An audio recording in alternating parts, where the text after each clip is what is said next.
नमस्कार, मैं हूं विवेकानंद शर्मा और आप देख रहे हैं the Vivek views. The Vivek views के इस एपिसोड में आपके लिए मैं लेकर आया हूं एक खास फिल्म की समीक्षा। जी हां, 15 मार्च को रिलीज हो रही है film Bastar the Naxali story. जी हाँ, बस्तर का नाम आप में से बहुत से लोगों ने सुना होगा, लेकिन इस विषय पर मुझे लगता है कि पहली बार एक ऐसी फिल्म आई है जो आपकी आंखें खोल देगी। पिछले दिनों जिस तरीके से हम देख रहे हैं, पिछले 5-6 वर्षों में अनेक फिल्में ऐसी आई हैं जो न केवल मनोरंजन का साधन है अपितु आपको नई जानकारियां दे रही हैं। द ताशकंद फाइल्स आपने देखी होगी, केरला स्टोरी, कश्मीर फाइल्स, इस तरह की जो फिल्में हैं उसी श्रेणी की एक नई फिल्म आ रही है बस्तर द नक्सल स्टोरी। जो नक्सलवाद से प्रभावित क्षेत्र है उसमें वास्तव में भीतर भीतर क्या चल रहा है, ये सब आपको जानने को मिलेगा 15 मार्च को रिलीज हो रही film Bastar the Naxal story में। तो आइए बात करते हैं कि आखिर क्यों है ये फिल्म खास। सबसे खास बात तो ये है कि इसमें आपको बहुत सी ऐसी जानकारियां मिलेंगी जो आपके रोंगटे खड़े कर देंगी। जी हाँ, जो लाल कॉरिडोर, रेड कॉरिडोर जिसको कहा जाता है, उसके भीतर आखिर क्या कुछ चल रहा होता है। बात करें फिल्म में अभिनय की तो अदा शर्मा अपना एक स्थान बना चुकी हैं। कई फिल्मों में पहले भी उन्होंने काम किया और इस फिल्म में आईपीएस नीरजा माधवन की भूमिका में वो है। बहुत ही प्रभावित करने वाली एक्टिंग उनकी इस फिल्म में देखने को मिल सकती है। एक दबंग अवतार में अदा शर्मा इस फिल्म में दिखती हैं। साथ ही वकील के रूप में यशपाल शर्मा का काम भी बहुत अच्छा इसमें आपको देखने को मिलेगा और कोई बहुत बड़े स्टार आपको देखने को नहीं मिलेंगे। यदि फिल्म के स्टार की बात करें तो सबसे बड़ा स्टार है फिल्म का उसकी कहानी, उसका प्लॉट। उसकी जो कहानी है वो वास्तव में बहुत ही कसावट उसमें है और आप एक मिनट भी इधर से उधर नहीं हो सकते। यदि आधे मिनट के लिए भी आप पलक झपक लेंगे तो ये निश्चित मानिए कि आप फिल्म का तारतम्य कहीं ना कहीं छोड़ देंगे। इसलिए बहुत कसावट इस फिल्म में है।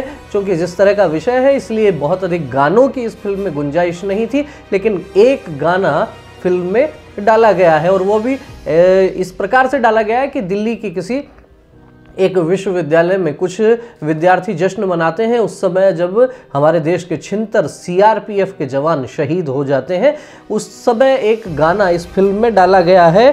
फिल्म की कहानी की बात करें तो कहानी शुरू होती है एक कोर्ट रूम से और उस कोर्ट रूम में यशपाल शर्मा अपनी दलीलें दे रहे होते हैं नक्सलवाद के खिलाफ। वहीं दूसरी तरफ से एक महिला वकील नीरजा माधवन आईपीएस उस पर विभिन्न प्रकार के आरोप लगाती है और साथ ही साथ फिर ये कहानी जाती है बस्तर के जंगलों की तरफ। और कहानी के प्रारंभिक जो 8-10 मिनट है उसके भीतर ही एक दिल दहलाने वाला दृश्य जो हो सकता है आपको विचलित भी कर दे। एक गांव में मिलिंद नाम का एक देशभक्त युवा तिरंगा झंडा फहराता है, उसके साथ कुछ गांव वाले होते हैं। वहां से नक्सली उसको अगवा करके ले जाते हैं, गांव वालों का अपहरण करके ले जाते हैं और फिर जिस तरीके से 36 टुकड़े उसके किए जाते हैं सबके सामने, दिल दहलाने वाला दृश्य है। लेकिन ये दृश्य इस बात के लिए डाला गया है ताकि लोगों के ये समझ में आ सके कि दुनिया में आईएस और बोको हरम के बाद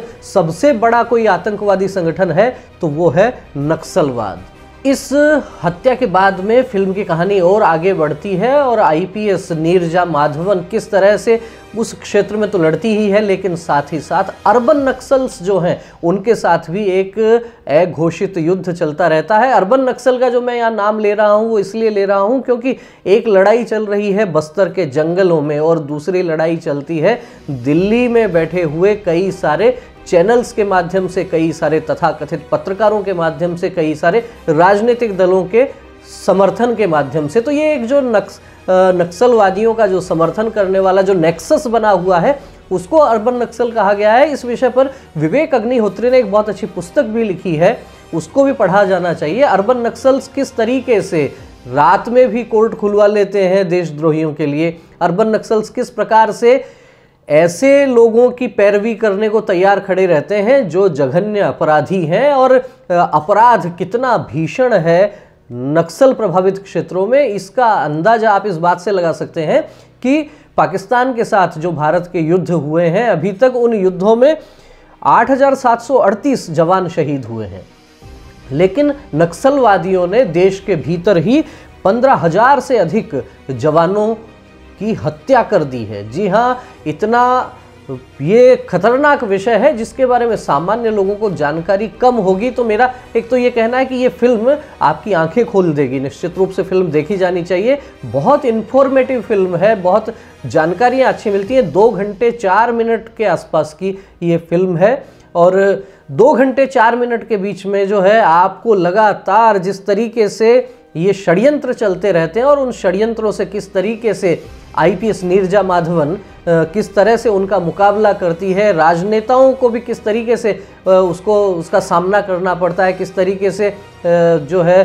तथाकथित पत्रकार या कुछ मीडिया का एक वर्ग किस तरीके से इन नक्सलवादियों के पक्ष में खड़ा रहता है, किस तरीके से वकील उनके पक्ष में दलीलें देते हैं। ये सारी चीज़ें इस फिल्म में आपको देखने को मिलेंगी जो निश्चित रूप से कहा जा सकता है कि सच्चाई के बहुत नज़दीक है। और जैसा कि फिल्म प्रारंभ होती है उस समय भी कहा जाता है कि फिल्म सच्ची घटनाओं पर आधारित है। कुछ नाम अवश्य बदल दिए गए होंगे लेकिन वास्तव में किस तरीके से ये जो हम कह सकते हैं कि पश्चिम बंगाल से जो नक्सलबाड़ी से ये नक्सलवाद प्रारंभ हुआ था, ये आगे बढ़ते बढ़ते 10 राज्यों तक किस तरीके से फैल गया और 100 से अधिक जिलों को इसने अपनी गिरफ्त में ले लिया। भोले भाले जो वनवासी लोग हैं किस तरीके से उनका जीवन खराब हुआ है, ये सब बातें इसमें देखने को मिलती हैं। साथ ही साथ ये भी कहना चाहूँगा कि कश्मीर में जो आतंकवाद रहा उसकी चर्चा सारी दुनिया ने देखी, देश का हर एक व्यक्ति उसके बारे में जानता है, लेकिन बस्तर के अंदर भी हालात कश्मीर से कोई अच्छे नहीं हैं।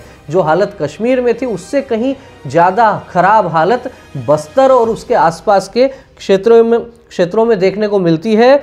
साथ ही साथ इस विषय में विपुल अमृतलाल शाह ने ये निर्देशित की है फिल्म। और रेड कॉरिडोर की जो मैं बात कर रहा था वो बात भी निश्चित रूप से इस फिल्म के माध्यम से समझ में आती है। इस फिल्म में ये भी समझाने का प्रयास किया गया है कि आखिर ये जो कॉरिडोर है, रेड कॉरिडोर जिसको कहा गया है, पश्चिम बंगाल, बिहार, उड़ीसा, छत्तीसगढ़, झारखंड, बिहार, मध्य प्रदेश और महाराष्ट्र का कुछ क्षेत्र है, इनके लगभग 106 जिलों में इन नक्सलवादियों का बड़ा प्रभाव था। आखिर ये क्षेत्र ही क्यों चुना गया, उसको लेकर भी एक बात समझ में आती है कि ये ऐसा क्षेत्र है जहां पर बहुत बड़ी मात्रा में बहुमूल्य खनिज संपदा है और नक्सलवादी कहीं ना कहीं इस बात को ध्यान में रखते हुए उसी क्षेत्र में भोले भाले वनवासियों को परेशान करने का और उनका जीवन खराब करने का काम नक्सलवादी वहां कर रहे हैं। इस सत्य को ये फिल्म उजागर करती है और साथ ही एक नई जानकारी जो कम लोगों को जानकारी है, सजग नागरिक हैं उनको जानकारी होगी।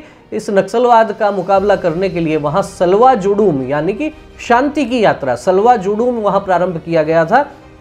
सामान्य जो ग्रामीण हैं उनको पुलिस की ट्रेनिंग दी गई, उनको हथियार दिए गए और कहा गया कि यदि नक्सलवादी आकर आपके सामने हिंसा करते हैं तो आप उनका प्रतिकार कीजिए, हाथ जोड़ने से काम नहीं चलेगा। और ये सलवा जुडूम खूब चर्चा में भी रहा, लेकिन किस तरीके से अर्बन नक्सल्स मिलकर इस पर प्रतिबंध लगाने में कामयाब हो जाते हैं ये भी इस फिल्म में दिखाया गया है। बहुत ही रोचक फिल्म है। मैं ये कहना चाहूँगा सभी दर्शकों से कि कॉलेज विद्यार्थियों को, खास तौर पर युवाओं को ये फिल्म जरूर देखनी चाहिए, क्योंकि यदि आप भारत में रह रहे हैं, भारत के बारे में आप जानना चाहते हैं तो आपको पता होना चाहिए कि केवल कश्मीर में जो आतंकवाद दिख रहा था, पाकिस्तान द्वारा प्रायोजित आतंकवाद दिख रहा था, केवल वही एक चुनौती नहीं है। चुनौती आपके पास में ये जो नक्सल प्रभावित क्षेत्र है, इसे कह सकते हैं हम कि बिहार, पश्चिम बंगाल से शुरू होता है तिरुपति तक, लगभग का जो आंध्र प्रदेश, तेलंगाना का क्षेत्र है, वहाँ तक का एक ये रेड कॉरिडोर, इसको देखा जाना चाहिए। बड़ी बात यह भी है जिसका फिल्म में भी उल्लेख किया गया है कि सरकार नक्सल प्रभावित क्षेत्र में सड़क बनाने का प्रयास करती है, लेकिन नक्सलवादियों को ये मंजूर नहीं है। वे नहीं चाहते कि वहाँ सड़क बने, वे नहीं चाहते कि वहाँ हॉस्पिटल, स्कूल, कॉलेज बने। केवल और केवल हिंसा के माध्यम से वो चाहते हैं कि दिल्ली पर लाल झंडा उनका फहराया जाए। और फिल्म में भी बताया गया है, जोर जुल्म की टक्कर से संघर्ष हमारा नारा है। इस तरह के नारे लगाते हुए देखा जाता है उनको दिल्ली के विश्वविद्यालयों में, उनके शुभचिंतकों को देखा जा सकता है। लेकिन बहरहाल ये एक अच्छी बात है कि देश में मोदी सरकार आने के बाद में इस प्रकार की फिल्में बढ़ी हैं। द केरला स्टोरी की हम बात कर रहे थे हम कश्मीर फाइल्स की।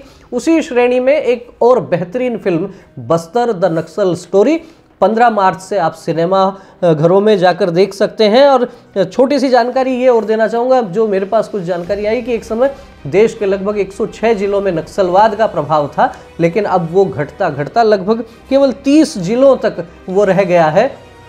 तो निश्चित रूप से बस्तर द नक्सल स्टोरी आपको एक बार जरूर देखनी चाहिए, अपने परिचितों को भी कहना चाहिए। मैं अभी ये फिल्म देखकर आ चुका हूँ, इसकी स्पेशल स्क्रीनिंग हुई थी जयपुर के एक सिनेमा हॉल में, वहाँ मैंने ये फिल्म देखी और देखने के बाद में मैं आपको ये रिकमेंड कर रहा हूँ कि फिल्म बहुत अच्छी है। सभी कॉलेज विद्यार्थियों को भी ये फिल्म जरूर देखनी चाहिए। आपको ये वीडियो कैसा लगा, हमारी ये जो फिल्म समीक्षा है बस्तर द नक्सल स्टोरी की समीक्षा आपको कैसी लगी, कमेंट करके हमें अवश्य अवगत करवाइए। और यदि आपको समीक्षा अच्छी लगी हो तो इसे लाइक करें, अपने अधिक से अधिक मित्रों तक इसको जरूर शेयर करें। फिर मिलेंगे किसी एक नए वीडियो के साथ, तब तक आप देखते रहिए द विवेक व्यूज। बहुत बहुत धन्यवाद, नमस्कार।